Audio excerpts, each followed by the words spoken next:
Good evening everyone. Today we are discuss about मूल्यांकन। ये semester 2 के अकॉर्डिंग सेमेस्टर 2 में बहुत इंपॉर्टेंट टॉपिक है, तो हम मूल्यांकन पे आज बात करते हैं। तो सबसे पहले हम समझते हैं कि मूल्यांकन क्या है, और हमारा क्वेश्चन है मूल्यांकन से आप क्या समझते हैं और मापन और मूल्यांकन में क्या अंतर है। तो हम जब भी थोड़ा सा आपको मैं बेस बता दूं कि जब आप भी एग्जाम में लिखेंगे तो पहले हम आउटलाइन लिखेंगे, रूपरेखा, जैसा कि आपको दिख रहा है वीडियो में। पहले हम रूपरेखा रेडी करेंगे। रूपरेखा में क्या करेंगे कि हम पहले अर्थ लिखेंगे कि मूल्यांकन क्या है, तो उसका हम अर्थ लिखेंगे। फिर हम मूल्यांकन का परिभाषा देंगे। जितने भी साइकोलॉजिस्ट हैं, जो भी मनोवैज्ञानिक जो परिभाषा दिए हैं उस परिभाषा को लिखेंगे। एंड देन जो हमारा क्वेश्चन है कि मापन और मूल्यांकन में क्या अंतर है, तो हम उसको लिखेंगे। और फिर हम क्या लिखेंगे, कंक्लूजन लिखेंगे, निष्कर्ष लिखेंगे। तो हम चलिए अब समझते हैं कि मूल्यांकन का क्या अर्थ है।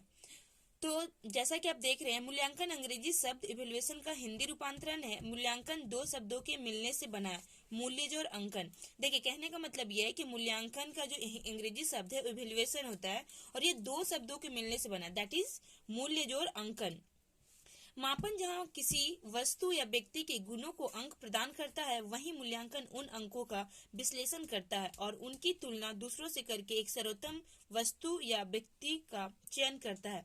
देखिए, सिंपली यहाँ पे कहने का अर्थ यह है कि मापन किसी भी वस्तु या व्यक्ति को क्या करता है, अंक प्रदान करता है। ठीक है, मापन कहने का अर्थ है कि उसको एग्जैक्ट वैल्यू देना, एक्यूरेट वैल्यू देना। तो वही यहाँ पे बोल रहा है कि अंक प्रदान करता है, वहीं पे मूल्यांकन उन अंकों का विश्लेषण करता है और उनकी तुलना दूसरों से करके एक सर्वोत्तम वस्तु या व्यक्ति का चयन करता है। मूल्यांकन दो व्यक्तियों के मध्य उनके गुणों में व्याप्त भिन्नता को ज्ञात करने का भी कार्य करता है। इसके द्वारा यह पता चलता है कि किस व्यक्ति के अंदर कौन से गुण की मात्रा अधिक है। कहने का सिंपल सा मतलब है मूल्यांकन से, क्या मूल्यांकन में क्या करते हैं कि व्यक्ति की क्षमता, योग्यता, गुण क्या है उसको देके क्या करते हैं, इवेलुएट करते हैं। अब चलिए हम देखते हैं परिभाषा। ठीक है, कुछ मनोवैज्ञानिक है, उनके द्वारा कुछ परिभाषा दिया गया, तो हम उसको देखते हैं। पहला हम देखते हैं एडम के अनुसार। एडम महोदय क्या बोलते हैं उसको समझिए। मूल्यांकन किसी व्यक्ति या वस्तु के महत्व को निर्धारित करता है। मूल्यांकन क्या करता है कि किसी भी व्यक्ति या फिर वस्तु का क्या महत्व है, उस चीज को कौन निर्धारित करता है, मूल्यांकन निर्धारित करता है। ये किनका कथन है, एडम महोदय का। अब दूसरा हम देखते हैं सीसी रॉस के अनुसार। मूल्यांकन का प्रयोग छात्रों के संपूर्ण व्यक्तित्व तथा किसी की समुचित स्थितियों की जांच प्रक्रिया के लिए किया जाता है। सीसी रॉस का कहना है कि मूल्यांकन है किसी भी छात्र, किसी भी स्टूडेंट का ओवरऑल डेवलपमेंट जो है, ओवरऑल पर्सनालिटी जो है। ठीक है, व्यक्तित्व कहने का मतलब है उसका पर्सनालिटी, किसी भी स्टूडेंट का या फिर किसी भी व्यक्ति का, तथा किसी की समुचित मतलब ओवरऑल सब कुछ स्थितियों की जांच प्रक्रिया के लिए किया जाता है। ये किनका कथन है, सीसी रॉस का। माइकेलिस के अनुसार मूल्यांकन उद्देश्यों की प्राप्ति की सीमा को निर्णय करने की प्रक्रिया है। अब हम थोड़ा सा समझते हैं मूल्यांकन की क्या प्रकृति है।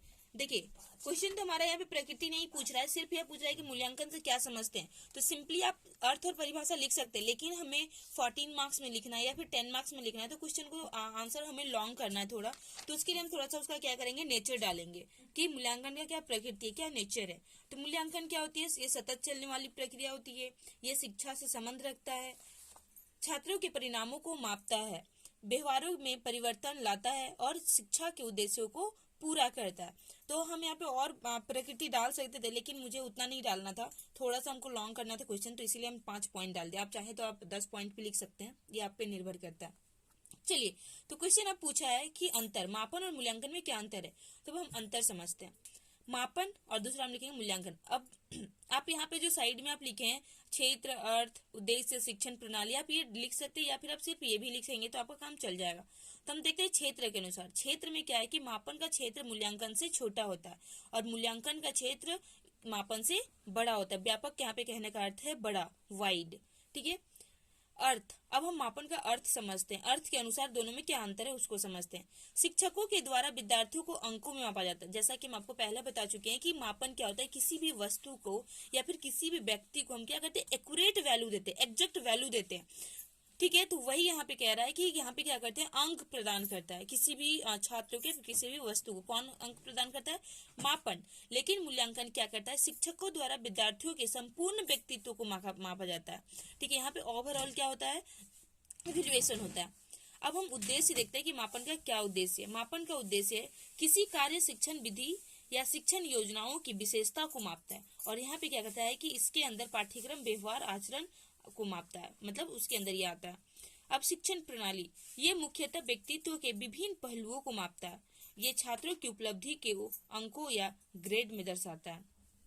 ठीक है, अब हम निष्कर्ष देखते हैं कि निष्कर्ष क्या कहता है। मूल्यांकन की परिभाषाओं के आधार पर निष्कर्षित यह कहा जा सकता है कि शैक्षिक मूल्यांकन एक ऐसी प्रक्रिया है जिसका आधार शैक्षिक उद्देश्य होते हैं। ठीक है, तो थैंक यू।